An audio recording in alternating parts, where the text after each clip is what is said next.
नमस्कार, आशा करते हैं आप सभी अच्छे होंगे। तो आज हम इस लेक्चर में सॉलिड स्टेट को पढ़ना स्टार्ट करेंगे। तो इसको पढ़ने से पहले सबसे पहले आपको एक काम करना है कि आप हमारे साथ साथ आपको नोट करना है, बट जब तक हम पढ़ा रहे होंगे तब तक आपको पेन डाउन रखना है। उसके बाद आप उसको नोट करते रहें। हालांकि हम आपको समय नहीं देंगे बीच में, पर आपको तो हैंडल करना आता है ना कि आप वीडियो को पॉज करके आप नोट करते रहें। नोट करने से आपको ही फ़ायदा है, आपके नोट साथ साथ तैयार हो जाते हैं। और दूसरा ये होता है कि नोट करने से आप कंसंट्रेट रहते हैं और आपको वो लेक्चर हमेशा इंटरेस्टिंग लगता है या आप उससे बोर नहीं होते हैं। तो इस चैप्टर में खासकर जो शुरुआत के 2 या 3 लेक्चर्स रहेंगे वो बेसिक फंडामेंटल के बारे में है, सॉलिड स्टेट चैप्टर के बारे में है। हालांकि उनमें जितने भी सारे पॉइंट्स हैं वो क्लियर नहीं होते हैं इन जनरल, क्योंकि पूरा पढ़ने के बाद में समझ में आता है कि इस चैप्टर में एक्चुअली है क्या। वो बेटर अंडरस्टैंडिंग नहीं हो पाती है, पर फिर भी हम कोशिश करेंगे कि हम लोग अपना बेस्ट दे सकें। राइट, तो सॉलिड स्टेट को स्टार्ट करते हैं। राइट, तो सॉलिड स्टेट को पढ़ने से पहले समझते हैं कि अपन मैटर क्या होता है। क्या पढ़ते हैं? मैटर। ठीक है, तो मैटर जनरली मैटर कुछ भी होता है आपके पास, तो आप यही कहते हैं कि कोई भी ऐसी चीज़ है ना, कोई भी ऐसी चीज़ जिसका कुछ मास होता है और वो कुछ भी वॉल्यूम को ऑक्युपाई करता है या कोई भी स्पेस को ऑक्युपाई करता है। राइट, सम स्पेस ऑक्युपाई कर रहा हो और उसका कुछ मास होना चाहिए। जनरली आपने मैटर को ये पढ़ा, छोटी क्लासों में आपने देखा है इस चीज़ को। ठीक है, अब मैटर को उसकी फिजिकल प्रॉपर्टी के आधार पर, फिजिकल प्रॉपर्टी के बेसिस पर अगर हम डिवाइड करें, ठीक है, उनको हम अलग अलग पार्ट्स में डिवाइड करें तो जनरली हम 5 या 6 पार्ट्स में डिवाइड कर सकते हैं। जनरली ठोस, उसको इंग्लिश में बोलते हैं कि सॉलिड, लिक्विड एंड गैसेस या वेपर स्टेट कहते हैं। ये 3 स्टेट जो हैं, solid, liquid and gases state, ये अंडर नॉर्मल कंडीशन जो होता है एग्जिस्ट करती हैं। अदर जैसे प्लाज्मा हो गया आपका, बोस आइंस्टाइन हो गया, फर्मी हो गया, ये ऐसी स्टेट हैं जो डिराइव की गई हैं। ठीक है, गैसेस को अलग अलग कंडीशंस पे रख के बना के वो डिराइव्ड हैं, मतलब ऐसी चीज़ें जो वो स्टेट तो हैं, वो सॉलिड स्टेट के ही पार्ट हैं। प्लाज्मा हो गया आपका, बोस आइंस्टाइन हो गया, ये ऐसे मैटर हैं जिनको हम मैटर तो बोलते हैं, पर क्या होता है कि नॉर्मल टेम्परेचर एंड प्रेशर पर वो एग्जिस्ट नहीं करते हैं। ठीक है, वो अपने फॉर्म को कन्वर्ट कर देते हैं, पुनः अपनी गैसेस स्टेट में आ जाते हैं। राइट, तो उनको हमें नहीं पढ़ना है। तो जनरली हम देखते हैं ना कि सॉलिड स्टेट को हमेशा मैटर को हमेशा हम सॉलिड, दूसरा लिक्विड,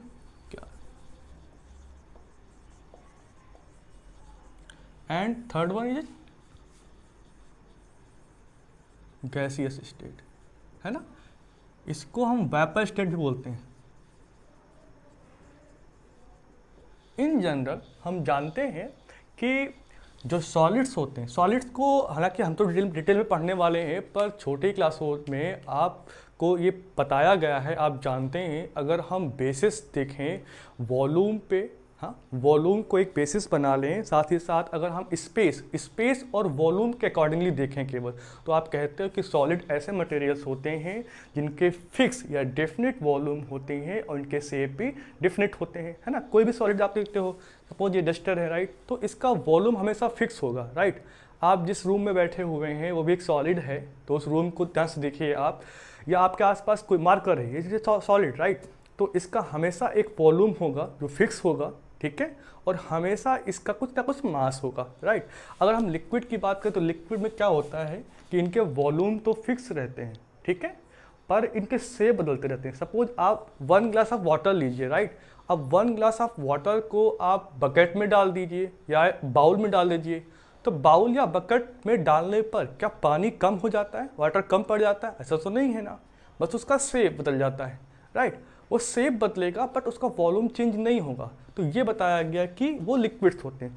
गैसियस स्टेट में ना तो उनके वॉल्यूम फिक्स होते हैं, ठीक है, डेफिनेट होते हैं, और ना ही उनका शेप फिक्स होता है।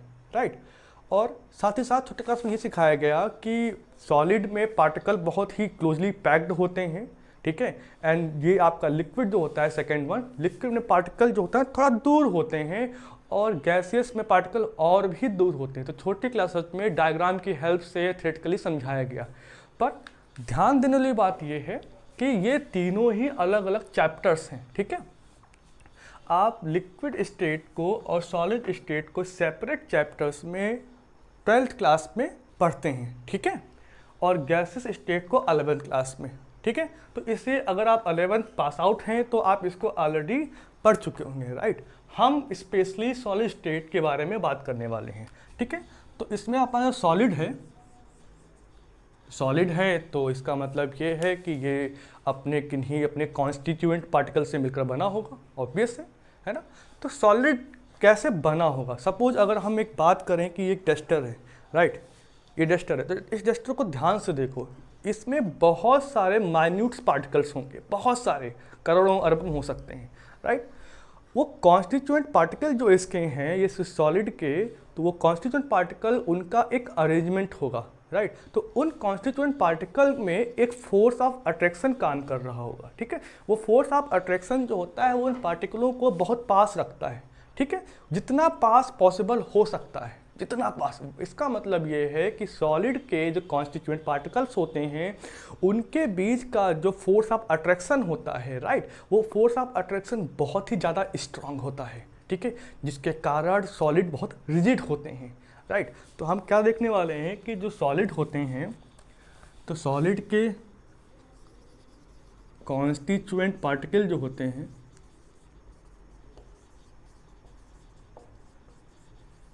कॉन्स्टिट्यूएंट पार्टिकल का मतलब ऐसा ये है कि हो सकता है कि उसमें वो एटम्स प्रेजेंट हों, या हो सकता है कि मॉलिक्यूल्स भी हों, या हो सकता है कि वो आयंस के रूप में भी हों, या तीनों भी मिक्सअप हो सकता है, ठीक है, कुछ भी हो सकता है, कुछ अभी कह नहीं सकते कि कॉन्स्टिट्यूएंट पार्टिकल क्या है, ठीक है। डिपेंड करता है कि सॉलिड तो एक फॉर्म हो गया ना, फिजिकल एक स्टेट है, फिजिकल प्रॉपर्टी जो मैटर की होती है इसके अकॉर्डिंग एक स्टेट के रूप में डिवाइड किया कि सॉलिड स्टेट एक मटेरियल, एक टाइप है, राइट। तो सॉलिड के कॉन्स्टिट्यूएंट पार्टिकल्स होते हैं, उन कॉन्स्टिट्यूएंट पार्टिकल्स में एक फोर्स ऑफ अट्रैक्शन होता है। मतलब क्या होता है, फोर्स ऑफ अट्रैक्शन। ये फोर्स ऑफ अट्रैक्शन जो होता है ये बहुत ज़्यादा स्ट्रांग होता है। ध्यान देने वाली बात क्या है कि जो सॉलिड होते हैं उनके कॉन्स्टिट्यूएंट पार्टिकल्स में जो फोर्स ऑफ अट्रैक्शन होता है पार्टिकल्स के बीच में वो बहुत ज़्यादा स्ट्रांग होता है। अब ये जो रीजन है, एक कारण जो दिखा हुआ है कि फोर्स ऑफ अट्रैक्शन बहुत ज़्यादा स्ट्रांग है, राइट।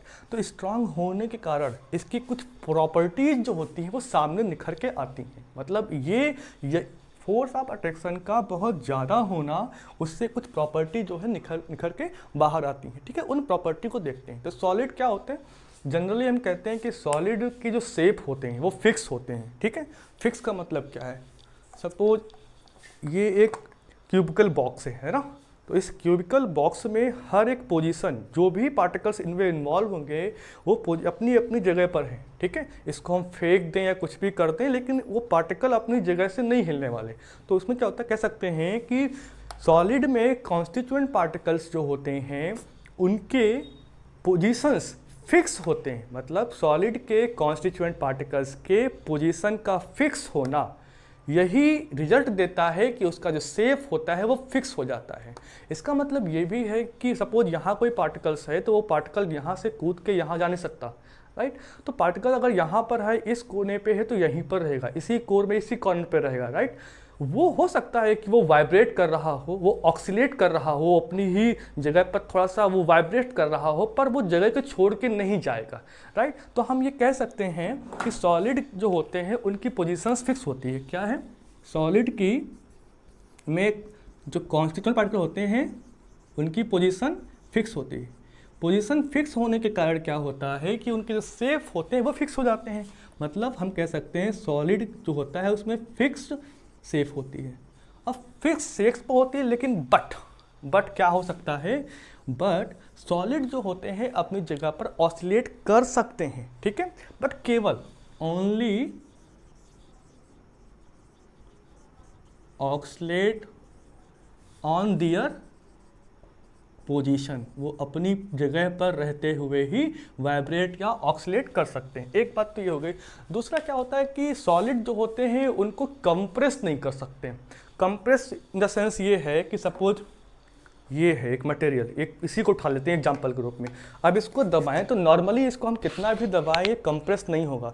सपोज आपके पास कोई कुछ भी है, कोई मेटल की रॉड है, मेटल का कोई क्यूब है, मेटल का कोई भी सॉलिड पार्टिकल्स है, ठीक है ना, उसको आप दबाइए वो कंप्रेस नहीं होता है। तो इन जनरल सॉलिड की जो कहते हैं ना कंप्रेस नहीं होता है, तो इन रिजल्ट हम कह सकते हैं कि उसकी मैकेनिकल स्ट्रेंथ जो है बहुत ज़्यादा हाई होती है, राइट। तो इनकम्प्रेसिबल भी होते हैं सॉलिड। क्या होते हैं?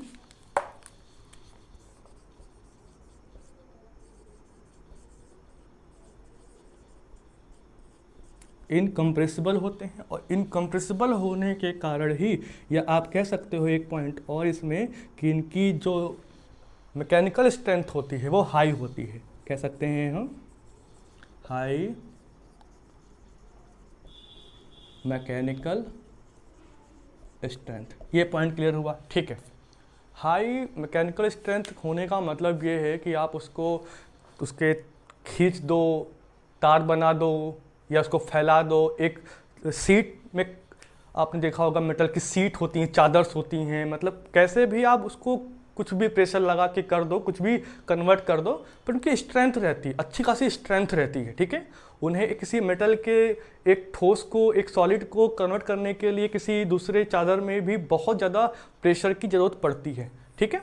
तो जनरली हम कह सकते हैं कि इनकी स्ट्रेंथ जो होती है, मैकेनिकल स्ट्रेंथ बहुत ज़्यादा हाई होती है।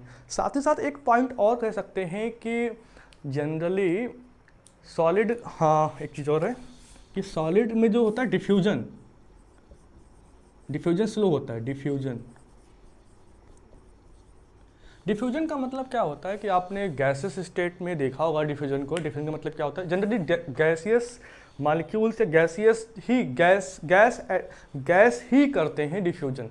वो एक जगह डिफ्यूज हो जाते हैं, राइट, वो ख़त्म हो जाते हैं, कहीं रख दो थोड़ी देर में उड़ जाते हैं, फैल जाते हैं।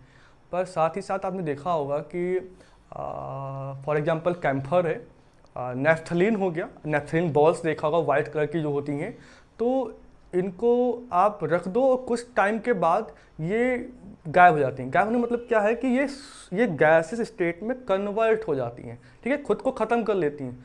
बट ये जो प्रोसेस है बहुत स्लोली होता है।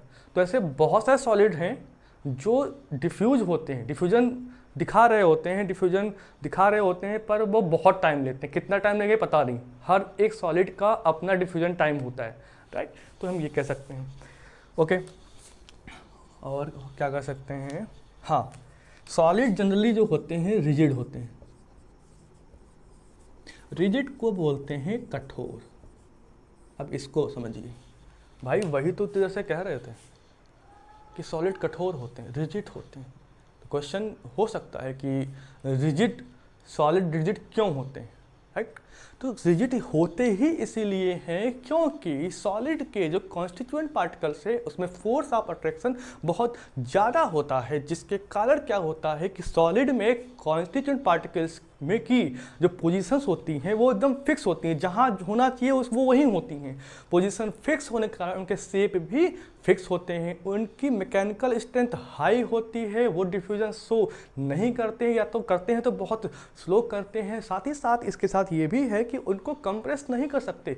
ये सारी प्रॉपर्टी जो हैं वो रिजिड होने को ही दर्शाती हैं। मतलब अगर पूछा जाए कि रिजिड क्यों होते हैं तो आप ये सारी पॉइंट्स उसमें मेंशन कर सकते हैं, राइट। तो सॉलिड का एक थोड़ा सा ब्रीफ इंट्रो हो गया।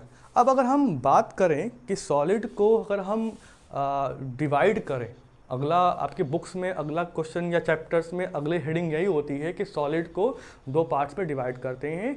एक है क्रिस्टलाइन सॉलिड, एक दूसरा है अमॉर्फस सॉलिड। बट ये सही तरीका नहीं होगा, लेकिन कभी भी हम किसी भी चीज़ को, सपोज हमने मैटर को भी कई प्रकार से, कई अलग अलग तरीके से अलग अलग पार्ट्स में डिवाइड कर सकते हैं, राइट। ये हमने देखा भी था कि बेसिक कॉन्सेप्ट ऑफ केमिस्ट्री के फर्स्ट लेक्चर में ये चीज़ समझा था, ठीक है। फर्स्ट या सेकेंड लेक्चर में समझा था कि कितने टाइप से हम किसी चीज़ को डिवाइड कर सकते हैं। ऐसे आपको पॉलीमर को कैरेक्टराइज करना हो डिवाइड करना हो तो कई बेसिस होते हैं, तो कोई ना कोई बेसिस पे ही आप कंपेयर करते हैं, ठीक है। हमेशा कंपैरिजन किसी बेसिस पे होता है। तो सॉलिड को उसके कॉन्स्टिट्यूएंट पार्टिकल के जो ऑर्डर ऑफ अरेंजमेंट है कि कॉन्स्टिट्यूएंट पार्टिकल किस तरीके से एक जगह पे दूसरी जगह पर फिक्स हैं, कैसे वो ऑर्डराइज हैं, कैसे वो ऑर्डर में हैं, उसके बेसिस पे अगर हम सॉलिड को दो भागों में बांटें तो उसको हम कह सकते हैं कि crystalline solid and amorphous solid, right. तो आप इसको नोट कर लीजिए।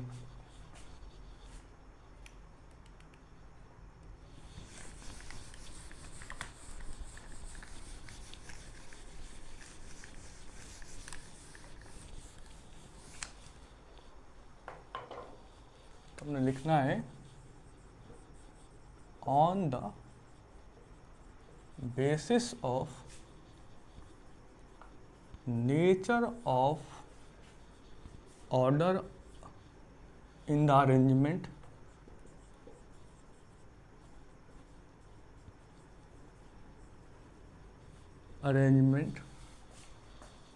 Of their constituent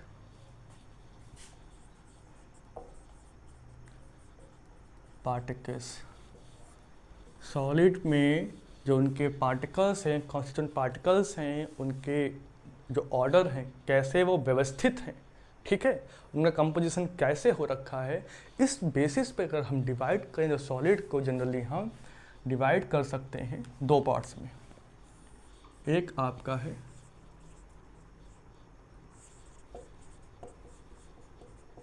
crystalline solid, इसी को हम ट्रू सॉलिड भी कहते हैं। दूसरा पॉइंट क्या है, अमॉर्फस सॉलिड।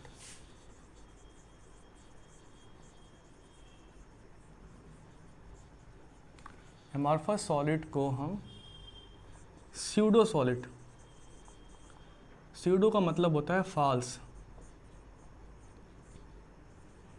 मतलब ऐसी चीज़ें सॉलिड नहीं है बाकी कुछ भी हो सकती हैं, ठीक है, वो एक्चुअल सॉलिड नहीं है, ठीक है, वो झूठ मूठ के सॉलिड है, ठीक है।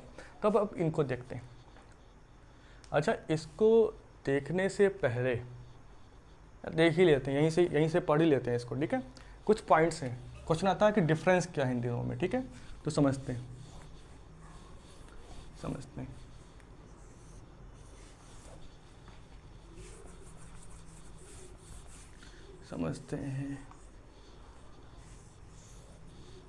ओके, देखो सबसे पहली बात ये है कि सॉलिड्स जो होते हैं उनमें कॉन्स्टिट्यूएंट पार्टिकल का जो अरेंजमेंट होता है वो फिक्स होता है। फिक्स अरेंजमेंट का मतलब क्या होता है, एक कॉमन पैटर्न होता है, वो कॉमन पैटर्न एक बहुत लंबे समय, एक लॉन्ग रेंज ऑफ ऑर्डर तक जाएगा, मतलब लंबी दूरी तक आप अगर मूव करते जाएं तो आपको एक पैटर्न मिलेगा। वो पैटर्न कैसा भी हो सकता है, ठीक है, ये नहीं पता कि ये अभी आप कह नहीं सकते कि पैटर्न क्या होगा, बट एक फिक्स पैटर्न नोट होता है, राइट। और जो एमॉर्फस होते हैं उनमें जनरली हम देखते हैं कि उनमें पैटर्न बहुत लंबा नहीं होता है, कुछ समय तक वो पैटर्न महसूस होगा, फिर वो पैटर्न बदल जाएगा, कुछ भी रैंडम होता है, रैंडम इर्रेगुलर चीज़ें होती हैं सबके सब, ठीक है। ये हम आगे आने वाले जो भी मालिक्यूल्स देखेंगे या फिर जो भी क्रिस्टल बनाएंगे हम, तो वहाँ समझेंगे कि वाकई में ऐसा होता है। तो अभी ये समझ लीजिए कि सपोज आपका रूम है या एक बहुत सारा एक बिल्डिंग बना हुआ, तो बिल्डिंग में क्या होता है कि अलग अलग रूम्स होते हैं, तो उनके एक पर्टिकुलर शेप होते हैं, तो एक पैटर्न होता है उसमें, राइट। हर जगह हर एक क्यूब का होता है, क्रिस्टल का होता है, राइट। तो इसमें हम कह सकते हैं कि इनका अरेंजमेंट जो होता है वो फिक्स होता है। तो फिक्स अरेंजमेंट्स ऑफ पार्टिकल्स, तो फिक्स अरेंजमेंट ऑफ पार्टिकल्स का मतलब ही यही है कि वो फिक्स हैं, दैट्स वाई उनके जो ऑर्डर हैं वो लॉन्ग रेंज हैं, ठीक है, लॉन्ग रेंज ऑफ ऑर्डर होता है। इसमें क्या होता है, लॉन्ग रेंज ऑफ ऑर्डर या लॉन्ग रेंज ऑर्डर कह सकते हैं, ठीक है। और जनरली इसमें क्या होता है उनकी बात कर लेते हैं। इनमें किसी भी पार्टिकल की पोजीशन ज़्यादा फिक्स नहीं होती है, कहीं कहीं पर फिक्स होंगे, कहीं कहीं पे नहीं भी होंगे, ठीक है। सपोज इसकी बात करते हैं, मेरे पास एक फॉर्म पड़ा हुआ है, राइट। इस फॉर्म को ध्यान से देखो, तो फॉर्म में क्या होता है, ज़रूरी नहीं है इसको, अगर आप जूम करेंगे तो समझेंगे इसको कि इसमें जितने भी पार्टिकल्स हो सकते हैं वो पार्टिकल्स बिल्कुल फिक्स नहीं हो सकते, वो रैंडमली अरेंज हैं, ठीक है। देखने पे लगता है कि आप इसको सॉलिड कह सकते हैं, बट उसको एक्चुअली आप देखेंगे तो सॉलिड नहीं है ये, ठीक है, क्योंकि हम इसको कंप्रेस कर सकते हैं, ठीक है। देखो कंप्रेस कर दिया, अब कंप्रेस और सॉलिड को पढ़ा था कि वो कंप्रेस नहीं होता इन जनरल, ठीक है। तो हम कह सकते हैं कि इनमें जो होते हैं पार्टिकल्स होते हैं नॉट वेरी फिक्स्ड, मतलब पार्टिकल ज़्यादा फिक्स नहीं होते हैं। साथ ही साथ इसमें जो ऑर्डर ऑफ होता है अरेंजमेंट, हो सकता है कि इसमें कुछ समय तक, कुछ दूरी तक ऑर्डर एक मिल जाए, फिर उस तरह ना भी मिले, राइट। तो हम कह सकते हैं कि इनमें शॉर्ट रेंज ऑफ ऑर्डर होता है। तो एक पॉइंट, 2 पॉइंट तो ये रहे, ठीक है। और क्या कह सकते हैं, अब सपोज आपके पास सॉलिड है, या हम कह दें आपके पास यूरिया है, राइट। आप जानते हैं कि जो यूरिया होता है, ठीक है, जो यूरिया होता है, यहाँ लिख देते हैं, जो यूरिया होता है उसका मेल्टिंग पॉइंट जो होता है वो अप्रॉक्स या 132 डिग्री सेंटीग्रेड होता है, फिक्स है ये, ठीक है। अब यूरिया को अगर आपने, ठीक है, इस ट्यूब में ले लिया सपोज यहाँ पर, ठीक है, अब इसको अगर आप हीट करना स्टार्ट कर दें तो ये यूरिया सॉलिड से लिक्विड स्टेट में मेल्ट होगा, वो इतने ही टेम्परेचर। आप थर्मोमीटर डाल दें यहाँ पर, ठीक है, आप जब नोट करेंगे तो आपको यही डेटा मिलेगा। अगर सपोज कोई अमॉर्फस सॉलिड है, ठीक है, कोई अमॉर्फस है, अब अमॉर्फस को आपने हीट करना स्टार्ट किया, तो हीट करना स्टार्ट करेंगे तो देखेंगे कि ज़रूरी नहीं कि सारे पार्टिकल एक साथ एक ही टेम्परेचर पर मेल्ट हो जाएं। पर यूरिया के केस में यूरिया हो जाए, आपका जितने भी एग्जांपल्स होंगे इसके, यूरिया हो गया, बेंजोइक एसिड हो गया, नेफ्थलीन हो गया, ये सभी एग्जांपल्स हैं। ये केमिकल्स हैं, ये आप लैब में देखते भी हैं, इनके प्रैक्टिकल्स होते हैं। तो हम इम्पॉर्टेंट बात क्या है, समझ में हमें क्या आया, सपोज ये मार्कर है, marker is a polymer, a polymer is also example of amorphous solid. अगर हमने इसको यहाँ से हीट करना स्टार्ट किया, ठीक है, तो आप देखते हैं जनरली, आपने घर पे ट्राई किया होगा कि आप यहाँ से ये मेल्ट होना स्टार्ट कर देगा, ठीक है, ये अपनी मॉल्टन स्टेट में पहले आएगा, ठीक है, तो ये यहाँ होगा, पर जरूरी नहीं कि उतनी स्पीड से यहाँ पर हो रहा हो। तो सॉलिड में जो मेल्टिंग पॉइंट आते हैं वो शार्प होते हैं, फिक्स होते हैं, डेफिनिट होते हैं, पर अमॉर्फस सॉलिड में जो मेल्टिंग पॉइंट आते हैं वो अलग अलग हो सकते हैं। हो सकता है यहाँ पर जब मेल्ट हुआ टेम्परेचर 100 हो, 100 हो, यहाँ पर 120 हो सकता है, फिर वो बढ़ता जाएगा, कुछ भी हो सकता है, राइट। तो हम कह सकते हैं कि जो सॉलिड्स होते हैं, सॉलिड के मेल्टिंग पॉइंट फिक्स होते हैं, ठीक है। इनके जो मेल्टिंग पॉइंट शार्प का मतलब होता है एकदम एग्जैक्ट, शार्प मेल्टिंग पॉइंट मतलब डेफिनिट है, कुछ भी इधर उधर नहीं, जो है वो है, ठीक है। ओके, इस शेप लिख दिया था, शार्प मेल्टिंग पॉइंट, और इनके मेल्टिंग पॉइंट शार्प नहीं होते, नॉट डेफिनिट। डेफिनिट ना मिलके आपको एक रेंज मिलती है, ठीक है, अ range of melting point observe, ठीक है। हमें एक लॉन्ग रेंज मिल सकती है कि अलग अलग, ठीक है, ये अलग अलग टेम्परेचर्स पे मेल्ट हो रहे होंगे कम्प्लीटली, राइट। अब अगर हम आगे बात करें, शेप की बात करें, तो जाहिर सी बात, अभी ऊपर ही देख लिया कि इनके शेप जो होते हैं ये डेफिनिट होते हैं, और कभी भी एमॉर्फस के शेप डेफिनिट हो ही नहीं सकते। अभी देखा एक फॉर्म का एग्जांपल, ठीक है, आप एक पॉलीमर का देख लो, हालांकि एक पॉलीमर ये कुछ प्रॉपर्टी तो क्रिस्टल की फॉलो कर रहा है, ठीक है, बट सारी नहीं कर रहा है। क्रिस्टल की बहुत सारी प्रॉपर्टीज़ होती हैं, तो अगर सारी प्रॉपर्टी फॉलो नहीं कर रहा है इसका मतलब हम क्रिस्टल में नहीं रह सकते, राइट। तो हम कह सकते हैं कि ये जो उसके शेप होते हैं, क्या लिख रहा हूँ, शेप, इनके शेप जो होते हैं वो इर्रेगुलर होते हैं, रैंडम होंगे, कुछ भी कहीं पर भी कुछ भी लगा हुआ है, ठीक है। तो आगे हम बात करते हैं। अब हम क्या करें, अब सॉलिड को कट करते हैं। सपोज ये एक, हालांकि तो प्लास्टिक है, मान लो एक लकड़ी का टुकड़ा है ये, ठीक है, और इसको आपको काटना है। आपने यहाँ से काटना स्टार्ट कर दिया। आप जब सॉलिड को काटते हैं, जो एक्चुअल सॉलिड होगा, तो काटने पर आपको, अगर सपोज ये दो पार्ट्स में डिवाइड हो जाए, तो दो पार्ट्स जो मिलेंगे वो एक्चुअल में जिस पोजीशन से कटा होगा, जहाँ से कटा होगा, वहाँ पर एक स्मूथ कट ऑब्जर्व होगा, एकदम प्लेन, ठीक है। ऐसा नहीं कि कुछ खुरदरा सा हो रहा है, ऐसा कुछ नहीं होगा, बिल्कुल एकदम प्लेन रफ सरफेस नहीं ऑब्जर्व होती। इसका मतलब ये है कि आप सॉलिड को जब सॉलिड का जब क्लीवेज करते हैं, उसको ब्रेक करते हैं, उसको कट करते हैं, तो आपको एकदम स्मूथ कट मिलता है और एक प्लेन मिलती है, सरफेस होती है एकदम प्लेनर होती है। तो हम कह सकते हैं कि अगर हम क्लीवेज प्रॉपर्टी के अकॉर्डिंगली देखें, क्लीवेज, तो क्लीवेज में क्या हो सकता है कि सॉलिड में जो मतलब प्लेन मिलेगा, हम कह सकते हैं स्मूथ कट ऑब्जर्व होगा, और साथ ही साथ जो सरफेस होगी वो प्लेन होगी, तो प्लेन सरफेस होगी, प्लेन सरफेस ऑब्जर्व होती है। किसी भी, अगर हम सपोज इसको अभी कट करें, तो कभी भी जो कट होने वाली सरफेस होंगी, दो पार्ट जो यहाँ से मिलेंगे, वो कभी भी जहाँ से कट हो रहा है वो कभी भी प्लेन नहीं हो सकता, स्मूथ कट नहीं होगा। हमेशा उसकी सरफेस जो होती है वो खुरदरी सी होती है, रफ होती है। तो हम कह सकते हैं कि अमॉर्फस सॉलिड के जो भी मेंबर या जो भी इसके एग्जाम्पल्स हैं, जो भी ऐसे मैटर जो अमॉर्फस सॉलिड्स हैं, उनको अगर हम कट करें तो हमेशा इर्रेगुलर सरफेस प्रोड्यूस होती है, ठीक है। तो हम कह सकते हैं कि इर्रेगुलर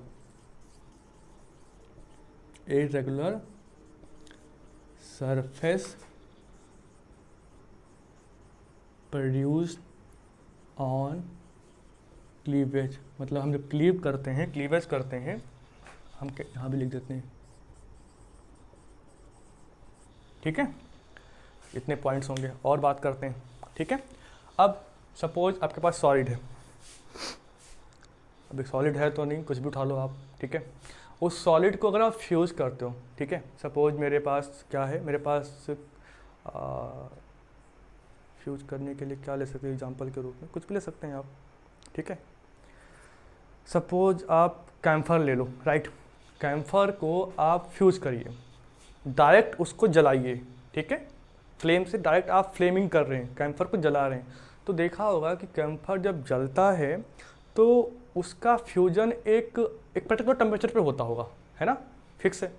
तो वो फ्यूज हो रहा है किसी पर्टिकुलर टेम्परेचर पे, साथ ही साथ उसमें कुछ ना कुछ करेक्टरिस्टिक्स प्रॉपर्टी होंगी, क्योंकि खुद की कुछ स्मेल हो सकती है या कुछ खुद की विशेषता होगी, राइट। तो हम कह सकते हैं कि किसी भी सॉलिड को फ्यूज करने पर उसमें कुछ करेक्टरिस्टिक प्रॉपर्टीज़ होती हैं और उसका कुछ डेफिनिट फ्यूजन होता है, फ्यूजन डेफिनिट होता है, राइट। बट अमॉर्फस में ऐसा नहीं होता है, ठीक है। तो हम यहाँ पॉइंट ये मेंशन कर सकते हैं कि definite and characteristic heat of fusion, definite and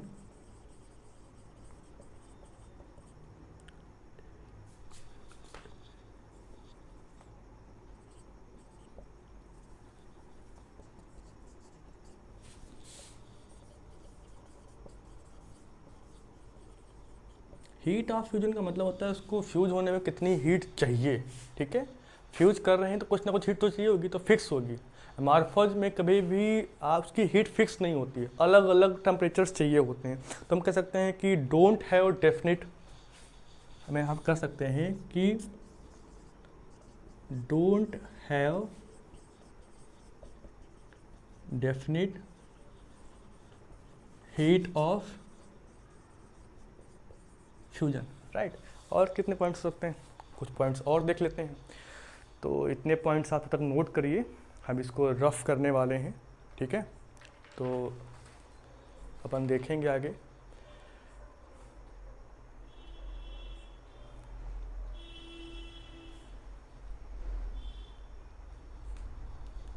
ठीक है, अब आगे के पॉइंट्स पढ़ने से पहले कुछ चीज़ों का आपको नॉलेज होना ज़रूरी है। अगर वो चीज़ें नहीं पता होंगी आपको तो शायद आने वाले पॉइंट्स आप नहीं समझ सकते। ठीक है, अभी ख़त्म नहीं हुआ है, डिफरेंस ख़त्म बिल्कुल भी नहीं हुआ है, ये हम और देखेंगे।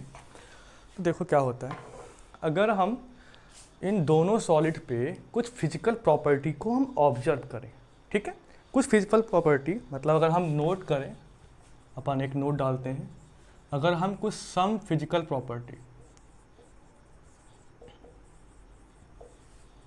फिजिकल प्रॉपर्टीज का मतलब ये होता है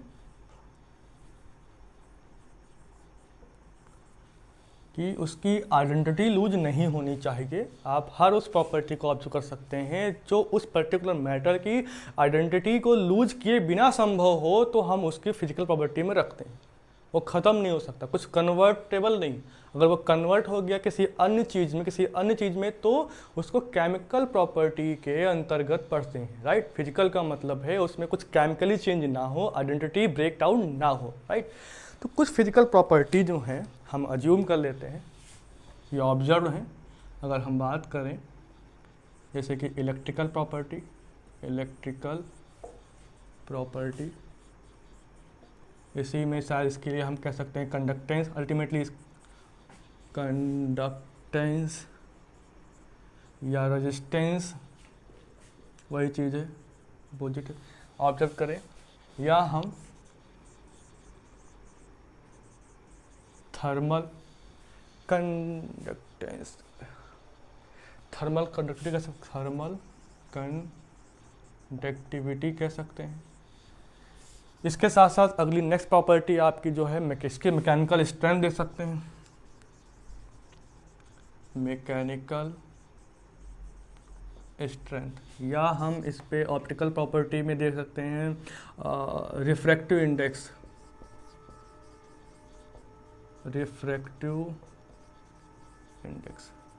इन सभी प्रॉपर्टीज़ को अगर हम सॉलिड पर अप्लाई करें, और जब हम अप्लाई कर रहे होंगे तो किसी न किसी अगर हम डायरेक्शन से देखें, अब सपोज यहाँ पर लाइट या इलेक्ट्रिक करंट यहाँ से फ्लो होना है तो किसी डायरेक्शन से होगा। अगर ऐसे वायर, सपोज यहाँ पे एक वायर, तो यहाँ से सपोज हो रहा है तो यहाँ से यहाँ होगी या तो यहाँ से यहाँ होगी, कोई डायरेक्शन फिक्स होगी, है ना, किसी डायरेक्शन देखें। तो इन सभी प्रॉपर्टीज़ को अगर हम अप्लाई करें, या हम कह सकते हैं कि इन सभी प्रॉपर्टी को along a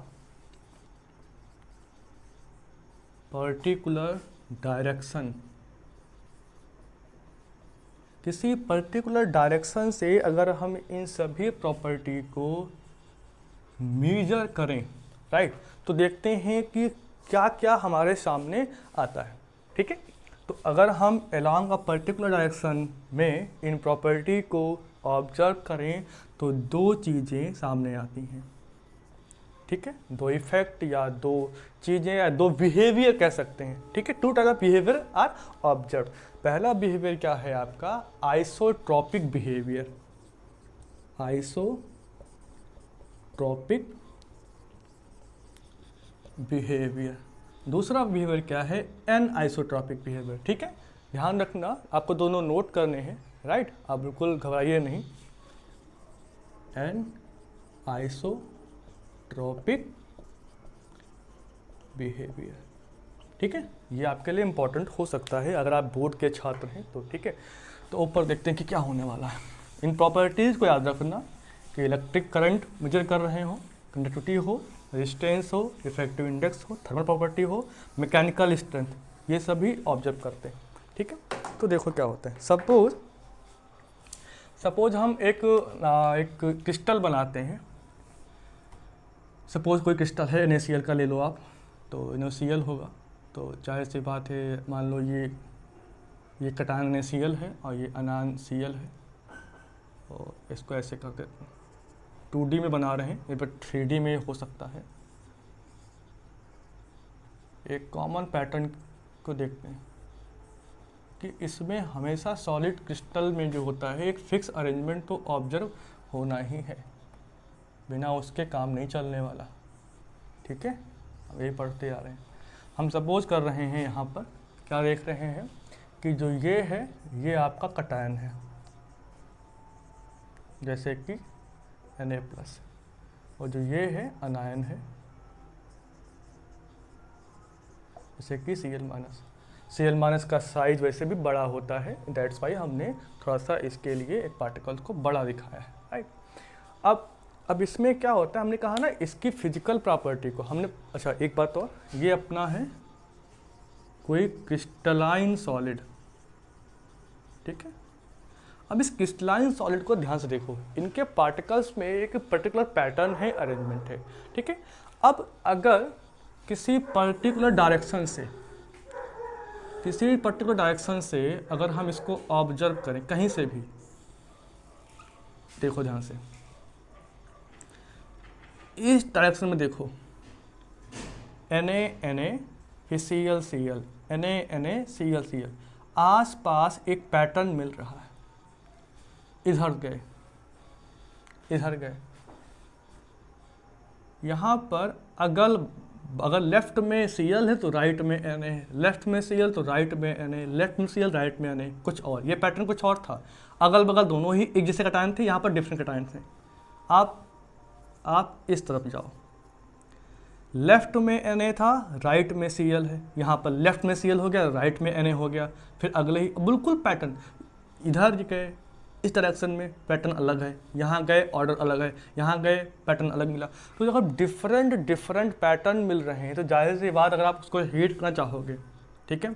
अब सोडियम, सपोज ये सोडियम का जो कटायन है, इसको मान लो सपोज हमको मेल्ट करना है, तोड़ना है, ब्रेक बॉन्ड ब्रेक करना है, या इलेक्ट्रिक करंट को फ्लो करना है, तो इलेक्ट्रिक करंट डिपेंड करती है साइज पे, है ना, या आप उसकी स्ट्रेंथ को मेजर कर लीजिए, राइट। तो सपोज इसमें इलेक्ट्रिक करंट कुछ और है, यहाँ पहुँचा तो कुछ और है, तो हमेशा फ्लक्चुएट करेगी, वो एकदम फिक्स नहीं हो सकती, ठीक है। आप इसको समझेंगे, अगर इसको एप्लीकेशन को समझिए, जब इनमें आयंस के साइज ही मैटर कर रहे हैं, छोटे बड़े हैं, तो जाहिर सी बात है कि अगर ion to ion charge transfer हो रहा है तो कुछ ना कुछ, अगर आयंस के साइज अगर अलग अलग हैं तो कंडक्टिविटी भी अलग अलग होगी और रेजिस्टिविटी भी अलग होती ही है, ठीक है। तो अगर इन सभी प्रॉपर्टीज़ को अगर हम देखें, ठीक है, मतलब क्या है कि क्रिस्टलाइन सॉलिड की जो फिजिकल प्रॉपर्टी है,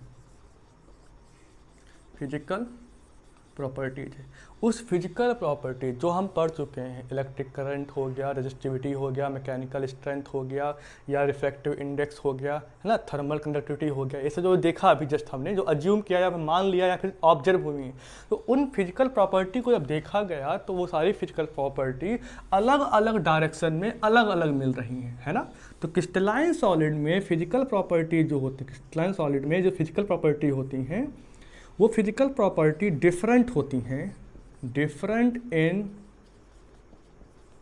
डिफरेंट डायरेक्शन, अलग अलग डायरेक्शन में जाने पर वो सारी प्रॉपर्टी भी डिफरेंट ही मिलेंगी, क्योंकि उनके पार्टिकल के साइज का पैटर्न अलग अलग हो रखा है, राइट।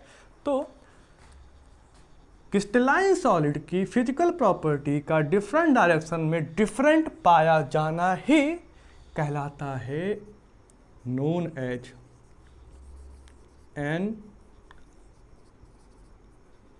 एन आइसोट्रॉपी, ठीक है।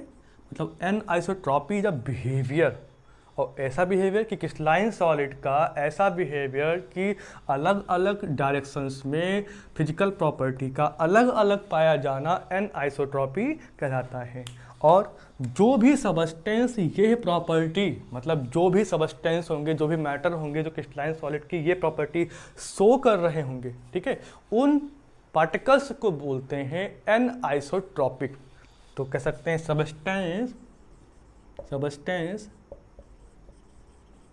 which shows these properties are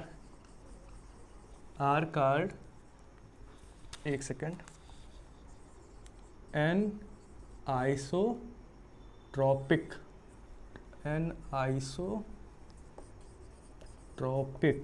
ठीक है, राइट। आपको इन चीज़ों को ध्यान रखना है। अब अगर हम इसकी बात करें, बिल्कुल जस्ट अपोजिट है, राइट। अब इसमें तो जो शेप होगा वो रैंडम होगा, कुछ भी एक पैटर्न तो मिलना नहीं है, तो कुछ भी हो सकता है। सपोज मान लीजिए यहाँ पर कटायन है तो यहाँ पर अनायन, यहाँ पर अनायन, यहाँ है, यहाँ है, यहाँ है, फिर कटायन यहाँ है, फिर यहाँ है, यहाँ, यहाँ, कुछ भी ऑर्डर हो सकता है, कुछ भी, पता नहीं क्या, कुछ भी। ठीक है,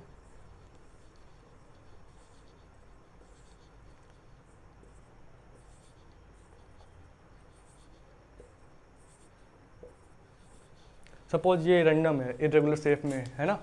अब अगर हम देखते हैं, सपोज हम इस दिशा में जाएं तो आपको अलग पैटर्न मिल रहा है, ज़रूरी नहीं है। ठीक है, ये हमारे बनाए गए चित्र पर डिपेंड करता है कि हमने क्या बनाया है, राइट। एक्चुअल में आप देखेंगे कि इनमें जो अलग अलग, क्योंकि इतने ये रैंडम होते हैं, रेगुलर तो होते नहीं, रैंडम है। रैंडम तो मतलब इसमें एक शॉर्ट रेंज तक आप देखते हैं कि आपको एक पैटर्न ऐसा ही मिलता है। अगर सपोज आप इधर गए, राइट, तो आपको कुछ पैटर्न मिला, हो सकता है सेम पैटर्न अलग एक अलग डायरेक्शन में, वो तो हमारा डिपेंड करता है कि बनाने पे। मुझे नहीं पता क्रिस्टल कैसा है, ये कैसा एमॉर्फस सॉलिड है, कहीं पर भी गए तो जनरली ये आप ऑब्जर्व कर पाएंगे जब आप देखेंगे। अभी एग्जाम्पल डिस्कस करेंगे, देखेंगे वहाँ पर। तो हम देखते हैं कि जो एमॉर्फस सॉलिड होते हैं, एमॉर्फस सॉलिड जो होते हैं, उनकी अगर हम फिजिकल प्रॉपर्टीज़ को ऑब्जर्व करें तो उनकी फिजिकल प्रॉपर्टी हमें ऑब्जर्व होती है सेम इन डिफरेंट डायरेक्शन, अलग अलग, सेम इन डिफरेंट डायरेक्शन, अलग अलग डायरेक्शंस में इनकी प्रॉपर्टी सेम होती हैं। यही मार्क करना है, यहाँ पर डिफरेंट प्रॉपर्टीज होती हैं, यहाँ पर सेम प्रॉपर्टी होती हैं। ऑब्जर्व, अब सेम प्रॉपर्टी एमॉर्फस सॉलिड के पार्टिकल्स, एमॉर्फस सॉलिड के फिजिकल प्रॉपर्टी का डिफरेंट डायरेक्शन में सेम पाया जाना ही कहलाता है आपका, एक मिनट मैंने क्या किया, हाँ, आइसोट्रॉपी, सही चल रहा है, आइसोट्रॉपी। तो isotropy is a behaviour which shown by the amorphous solid, that means कि those amorphous solid, simple, amorphous solid की जो फिजिकल प्रॉपर्टीज होती हैं वो डिफरेंट डायरेक्शन में सेम ऑब्जर्व होती हैं, और इस बिहेवियर को हम आइसोट्रॉपी कहते हैं। और जो सबस्टेंस होते हैं, जो ये प्रॉपर्टी सोर्स कहते हैं, उनको कहते हैं हम आइसोट्रॉपी। उनको क्या कहते हैं सबस्टेंस को? आइसोट्रॉपिक। क्या लिख दिया मैंने? आइसोट्रॉपिक। तो अब आपको ध्यान रखना है कि क्रिस्टलाइन सॉलिड जो होते हैं वो एन आइसोट्रॉपिक होते हैं, डिफरेंट डायरेक्शंस में अलग अलग होते हैं। और ये जो हैं आपके एमॉर्फस सॉलिड हैं वो डिफरेंट डायरेक्शन में, ठीक है, डिफरेंट डायरेक्शन में हमेशा सेम ऑब्जर्व होते हैं। तो ये दो डिफरेंस थे, एनआइसोट्रॉपी और आइसोट्रॉपी। ये इंपॉर्टेंट होता है जनरली जो छात्र बीएससी के हों या फिर मतलब थ्योरेटिकल के लिए इम्पॉर्टेंट है, ठीक है। या आपसे इसमें से कोई क्वेश्चन ऑब्जर्व कर सकते हैं कि अबाउट 4 ऑप्शन दे दिए, कह दिए कि भाई इसमें से पहचानो कि कौन सा आइसोट्रॉपिक शो करेगा, कौन सा शो नहीं करेगा। तो पहले तो पता होना चाहिए कि आपको देखना क्रिस्टल है कि नहीं है ना। क्रिस्टल है तो वो होगा एन आइसोट्रॉपिक, तो उसको छांटना पड़ेगा, ठीक है। वो आपको क्वेश्चन बना सकता है यहाँ से। तो आगे देखते हैं आगे क्या है। अब हम पढ़ रहे थे डिफरेंस, तो डिफरेंस पे हम वापस मूव कर जाते हैं, ठीक है। हमने देखा कि क्रिस्टलाइन सॉलिड जो होते हैं वो एन आइसोट्रॉपिक बिहेवियर को शो करते हैं, ठीक है। और जो अमॉर्फस सॉलिड होते हैं वो आइसोट्रॉपिक बिहेवियर के होते हैं। तो क्रिस्टलाइन का जो अगला पॉइंट है कि ये होते हैं एन आइसोट्रॉपिक इन नेचर। ये नेचर में इन आइसोट्रॉपिक होते हैं। और ये क्या होते हैं? ये आइसोट्रॉपिक होते हैं, आइसोट्रॉपिक इन नेचर, ठीक है।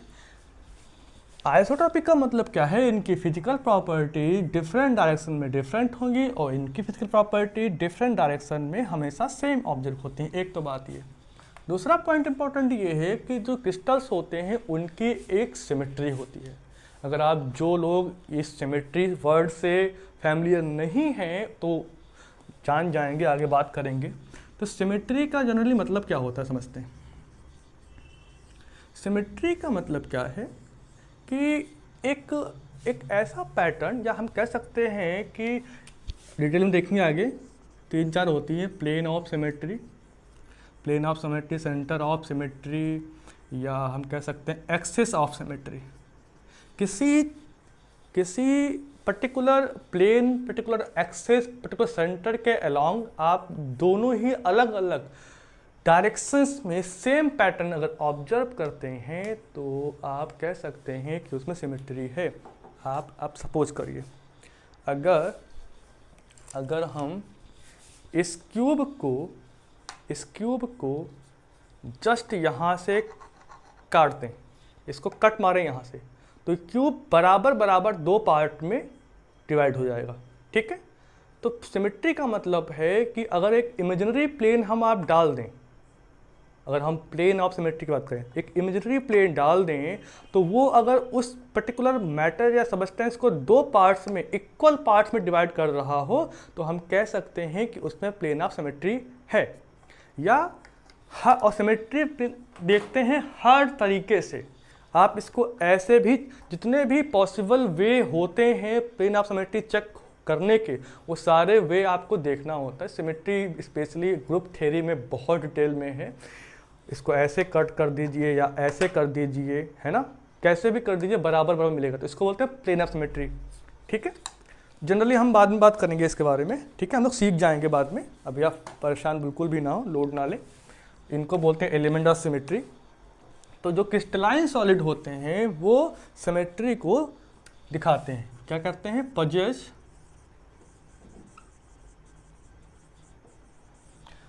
एमॉर्फस सॉलिड कभी भी नहीं देते, नॉट पजेस सिमेट्री, इस सिमेट्रिकल होते ही नहीं हैं। दूसरी बात कि इनमें देखिए एक बात समझिए कि इंटरफेशियल एंगल होता क्या है। सपोज कोई क्रिस्टल है, मान लीजिए ये क्रिस्टल ऐसा है, एक क्रिस्टल मान लीजिए ऐसा कुछ ऐसा है, ठीक है, एक क्रिस्टल मान लीजिए ऐसा है, क्यूबिकल क्रिस्टल है। तो आपको देखने को क्या मिलता है कि किसी 2 फेसेस के बीच में एक एंगल होगा, alpha beta. Generally solid state में अल्फा बीटा एंड गामा यही है इंटरस्पेशियल एंगल। तो मतलब ये है कि इसका कुछ एंगल होगा, इस क्रिस्टल का कुछ एंगल होगा, है ना, एक पर्टिकुलर एंगल होता है। ठीक है, तो इनके इंटरस्पेशियल एंगल जो होते हैं वो पर्टिकुलर ये शो करते हैं, और इसमें कोई एंगल ही नहीं। जब वो रैंडम है, इर्रेगुलर है, ना कोई फेस का ठिकाना है ना कुछ, तो जाहिर सी बात है कि कुछ नहीं होगा। तो इनके इंटरस्पेशियल एंगल नहीं होते, हम डोंट कह सकते हैं, डोंट है यहाँ पर भी डोंट लिख सकते हैं, राइट। अब हम कह सकते हैं इंटरफेशियल एंगल, फेशियल, इंटर का मतलब बिटवीन या अंदर, और फेशियल मतलब फेस के, ठीक है। Interfacial angle have some interfacial angle, ठीक है। और इसका मतलब क्या होता है, ये भी लिख देते हैं, इसका मतलब होता है the angle between any 2 faces. क्या कहते हैं, the angle between any 2 faces, ठीक है। तो आज की क्लास में इतना ही रखते हैं। अच्छा हाँ, एग्जाम्पल तो मैं भूल ही गया बताने को, एग्जाम्पल भी बात कर देंगे कि आखिर देखें तो कि कौन कौन से हैं। बहुत थ्योरेटिकली देख लिया इस चीज़ को, अब थोड़े देखते हैं एग्जाम्पल क्या है। तो एग्जाम्पल में क्या है कि आप मेटल्स की बात करिए, एग्जाम्पल्स क्रिस्टलाइन में, ठीक है। मेटल्स, जितने भी मेटल्स हैं आप प्रोडक्ट टेबल उठा के देख लीजिए। अगर आपके पास मॉडर्न प्रोडक्ट टेबल का चार्ट होगा तो उसमें देखिएगा कि उस ब्लॉक में नीचे में अलग अलग शेप के क्रिस्टल्स बने हुए हैं, राइट। तो वहाँ से आपको आइडिया लग जाएगा कि मेटल्स जनरली, या डी ब्लॉक हो, एस ब्लॉक हो, या कुछ एफ ब्लॉक के एलिमेंट्स जो हैं वो एक पर्टिकुलर सिमेट्री या पर्टिकुलर क्रिस्टल को धारण करते हैं, बनाते हैं, रखते हैं, राइट। तो इनके मेटल्स जैसे आप कुछ भी ले लो, Fe, Na, कैल्शियम, मैग्नीशियम, बहुत सारे सभी मेटल्स जो होते हैं वो क्रिस्टलाइन ही होते हैं। क्रिस्टलाइन शेप अलग हो सकती हैं लेकिन होते हैं, ठीक है। जैसे दूसरा एग्जांपल कह सकते हैं कि बेंजोइक एसिड, बेंजोइक एसिड है, और दूसरा आपका नेफ्थलीन है, नेफ्थलीन बॉल्स भी देखें, नेफ्थलीन। और क्या हो सकता है, मेटल्स हो गया आपका, ठीक है। दूसरा आपको diamond graphite, diamond graphite. Generally क्या होता है, जो एलोट्रॉप पढ़ा होगा आपने या पढ़ेंगे तो फर्स्ट टाइम पढ़ा होगा, तो किसी भी क्या कार्बन के एलोट्रॉप होते हैं दो टाइप के, ठीक है। एक क्रिस्टलाइन होते हैं, दूसरे होते हैं एमॉर्फस। क्रिस्टलाइन में आप जनरली देखते हो डायमंड ग्रेफाइट, फुलरेंस, ग्रेफिन्स, ये सब आते हैं क्रिस्टलाइन में, और दूसरे आते हैं एमॉर्फस में। कोक हो गया, चारकोल हो गया, would charcoal, animal charcoal, normal carbon जितने भी होते हैं बकवास वाले सब होते हैं एमॉर्फस में, राइट। और इधर एग्जाम्पल और क्या हो सकता है, डायमंड हो गया, क्वार्ट्स। क्वार्ट्स का फॉर्मूला होता है SiO2। हालांकि ये टेट्राहेड्रॉन बनाता है जनरली। टेट्राहेड्रॉन का मतलब क्या है कि कुछ ऐसा बनाता है, खैर छोड़ो आगे देखेंगे अपन, ठीक है। SiO2 मेन कोर होता है, सूत्र उसका वही लिखते हैं, ठीक है, बट वो टेट्राहेड्रॉन बनाता है Si4 -। और क्या देखें, हाँ एक और बात है, ग्लास जो होता है, ग्लास ये आपका एमॉर्फस सॉलिड का एग्जांपल है, और उसका फॉर्मूला भी यही है। इसका मतलब ये है SiO2 जो सिलिका है आपका, वो दो अलग अलग टाइप में पाया जाता है, ग्लास के रूप में है और एक क्वार्ट्ज के रूप में है। मतलब क्या है कि भाई अलग अलग फॉर्म हो गई, अभी समझेंगे कि भाई फॉर्म कैसे जनरेट होती है, क्या होता है क्या नहीं होता है, ठीक है। और दूसरा एग्जाम्पल क्या है, पॉलीमर्स। पॉलीमर्स ये प्लास्टिक है, राइट, ये भी पॉलीमर से PVC पाइप होते हैं, है ना, PVC पॉलीवायरल क्लोराइड है, पॉलीएमाइड्स बहुत सारे होते हैं, नायलॉन, टेफ्लॉन, ये सब, बेकेलाइट, ये सब एग्जांपल हैं पॉलीमर्स के। पॉलीथीन तो देखा होगा, राइट, घर पे इस्तेमाल करते थे, लेकिन हालांकि करना नहीं चाहिए, ओके। और क्या बता दें, बहुत सारे एग्जाम्पल्स हैं, बहुत ज़्यादा हैं। इवन रबर को कह सकते हैं, रबर। अब वो रबर चाहे वल्कनाइज्ड हो चाहे वो नेचुरल रबर हो, वो दोनों के दोनों ही आते हैं एमॉर्फस सॉलिड में। आप कह देंगे सर कि वल्कनाइज्ड रबर, जैसे कि आप टायर्स देखते हैं, राइट, आप जितने भी 4 व्हीलर 2 व्हीलर जितने भी टायर्स देखते हैं वो रबर्स के ही पार्ट है, वल्कनाइज्ड होते हैं, बस तो काफ़ी रिजिड लगते हैं, बट वो एग्जैक्टली अगर उनकी फंक्शनैलिटी देखा जाए तो उतना रिजिड नहीं होते। क्रिस्टल तो नहीं कह सकते उनको, वो अलग बात है कि ये भी ठोस लगता है कि हाँ भाई ये कंप्रेस नहीं होगा, बट ये एक्चुअल में सभी प्रॉपर्टी फॉलो नहीं कर रहा है, राइट। तो ये चीज़ें हैं। दूसरा क्या है, यहाँ पर कोल हो सकता है, कोल हो गया, कोक हो गया, चारकोल हो गया, हाँ, चारकोल चाहे एनिमल चारकोल हो या वुड चारकोल हो, कोयला, राइट। तो ये सब एग्जांपल्स हैं। और अगर हम बात करें क्वार्ट्ज की, अगर हम इसकी और इसकी बात करें तो अपन क्या देखते हैं, सिलिका लेते हैं, पत्थर छोटे, ठीक है, सिलिका के एकदम चमकीले से पत्थर होते हैं, उनको एक पर्टिकुलर टेम्परेचर पर हीट करते हैं, तब तक हीट करते हैं कि एकदम वो मेल्ट होके एकदम बिल्कुल ब्राइट, एकदम चमकदार, ठीक है, एक लिक्विड में कन्वर्ट ना हो जाए। अब अगर हमें ग्लास बनाना है, ठीक है, किसी फ्रेम में, तो एक फ्रेम में उसको तुरंत पलट के तुरंत ठंडा कर देते हैं।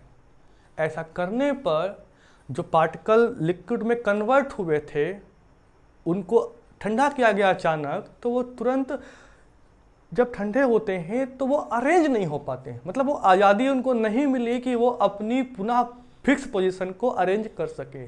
जब अरेंजमेंट वैसा नहीं कर पाते हैं तो एक वो रैंडम अरेंजमेंट कर देते हैं, तो आपको एकदम ट्रांसपेरेंट सा एक नया मटेरियल प्राप्त होता है जिसको आप ग्लास कहते हो, राइट।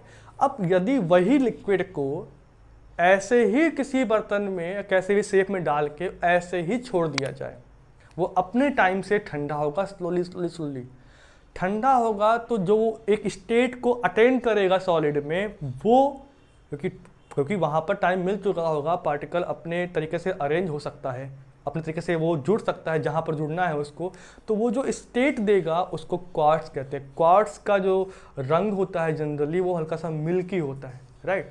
तो हम कह सकते हैं कि आप ग्लास को क्वार्ट्स में कन्वर्ट कर सकते हो या क्वार्ट्स को ग्लास में कर सकते हो। सब पूरा खेल टेम्परेचर का है कि आप उसको टाइम दे रहे हो कि नहीं दे रहे हो, ठीक है। ग्लास होते क्या, ग्लास जनरली कहते हैं कि ये सुपर कोल्ड लिक्विड होता है, इसको फ्लूइड भी बोलते हैं या हमारे सॉलिड भी है। तो ये इसमें कन्वर्ट हो सकता है, ये इसमें हो सकता है, ठीक है। तो आज की क्लास में इतना ही रहेगा, ठीक है। आगे हम 2 लेक्चर या 1 लेक्चर में हल्का सा थ्योरी का पार्ट और रहेगा। उसके बाद पूरी सॉलिड स्टेट आपकी इमेजिनेशन, हमारी इमेजिनेशन, हमारी फ्रिक्वेंसी लेवल आपकी फ्रिक्वेंसी लेवल पे डिपेंड करने वाली है, ठीक है। अब चूँकि कहीं ना कहीं बैठे होगे, आपको साइंस सीखना है ना, तो आपको इमेजिनेशन का जो बाउंड्री बना रखा है आपने उसको तोड़ दो। जितना अच्छा आप सोचेंगे आपको साइंस उतनी ही समझ में आएगी। ओके, चलिए कल मिलते हैं नेक्स्ट लेक्चर में।